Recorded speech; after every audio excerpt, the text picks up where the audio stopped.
ഏതേതോ രാജവാഴ്ചക്കാല കാഴ്ച പോലെ ഒരു സെക്കുലർ രാജ്യത്തിന്റെ പ്രധാനമന്ത്രി മന്ത്രോച്ചാരണ മധ്യത്തിൽ ചെങ്കോൽ സംസ്ഥാപനം, പിന്നെ അയോധ്യയിൽ ആത്മീയ നേതാക്കളുടെ എതിർപ്പ് തള്ളിയ രാംലല്ല പ്രതിഷ്ഠയിലെ പൊളിറ്റിക്കൽ ഇവന്റിന് പിന്നാലെ വന്നതാണ്.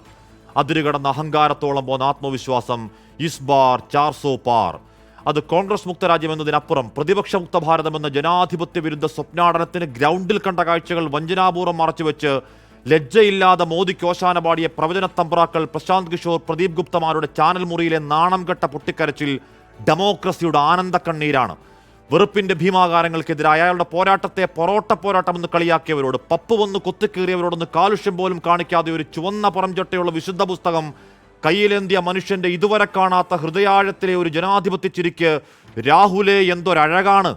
ആ പ്രചാരണകാലത്ത് ഇന്ത്യ സഖ്യമെന്ന് താറടിക്കുമ്പോഴും നാക്ക് വളച്ചെന്ന് രാഹുൽ ഗാന്ധി എന്ന് പറയാത്ത ഈഗോയിസ്റ്റിക് പുച്ഛപ്പരകോടിയിൽ മോദിക്ക് സാക്ഷാൽ വാരണാസി കൊടുത്ത ഭൂരിപക്ഷം കേവലം 1.5 ലക്ഷമെങ്കിൽ റായ്ബറേലിയുടെ ഷഹസാദയ്ക്ക് ഉത്തരേന്ത്യ കൊടുത്ത സ്നേഹപക്ഷം 4 ലക്ഷത്തോളമാണ്. ആഞ്ഞഴിച്ചുവിട്ട വേട്ടപ്പട്ടി കണക്കെ ഏജൻസികളെ ഇറക്കി കൂട്ടത്തോടെ നേതാക്കളെ കൂച്ചുവിലം കിട്ടും. ക്രൂഷ്യൽ സമയത്ത് അക്കൗണ്ടുകൾ പൂട്ടി പിടിച്ചുപറി നടത്തിയിട്ടും അധികാരത്തിന്റെ അധർമ്മപ്പണികൾ അത്രയും നടത്തിയിട്ടും നട്ടല് പൊട്ടാത്ത കരുത്തായെങ്കിൽ ഇന്ത്യ സംഖ്യം 10 മാറ്റു ജേതാക്കളാണ് ജനാധിപത്യ പ്രതീക്ഷ. ആ രാജ്യം ഇതുവരെ കേൾക്കാത്ത പച്ചവർഗീയതയുടെ വിദ്വേഷ നറേറ്റീവുകൾ ചീറ്റിത്തീർന്നെങ്കിൽ കന്യാകുമാരിയിലേക്ക് PR കൂട്ടമില്ലാതെ, ക്യാമറ സംഘമില്ലാതെ ഒന്നുകൂടി പോകണം മോദി. ധ്യാനപ്പാറയിൽ കാതോർത്താൽ കേൾക്കാം വിവേകാനന്ദന്റെ അശരീരി നരേന്ദ്ര ഗാന്ധിയെ പഠിക്ക്.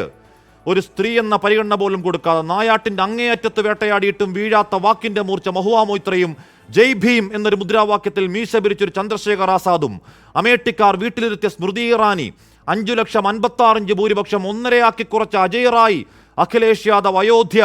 എന്റെ മഹാരാജ്യമേ, നിന്റെ ജനാധിപത്യത്തിന്റെ അപാരമായ മഹാവിസ്മയം മാഞ്ഞുപോയെന്ന് പേടിച്ച സപ്തമണിക്കൂറുകൾക്ക് സമസ്താപരാധം മാപ്പ്. ആ രാജ്യം പറയലാണ് അധികാരത്തിന്റെ ആർത്തിക്കണ്ണ് മൂത്ത് അവിശുദ്ധ കൈകൊണ്ട് ഒരുത്തനും ഭരണഘടനയിൽ തൊട്ടുപോകരുത്. ഇരുണ്ട കാലത്ത് കുരിശേറിയ മനുഷ്യപുത്രൻ ഉയർക്കാതിരുന്നിട്ടില്ല അന്നേ പറഞ്ഞതല്ലേ ഹൃദയരാജ്യമേ, കാത്തിരിപ്പൂ വരുന്നുണ്ട് ജനാധിപത്യത്തിന്റെ പെരുങ്കളിയാട്ടക്കാലം. പ്രിയ പ്രേക്ഷകർക്ക് എൻകൗണ്ടറിലേക്ക് സ്വാഗതം.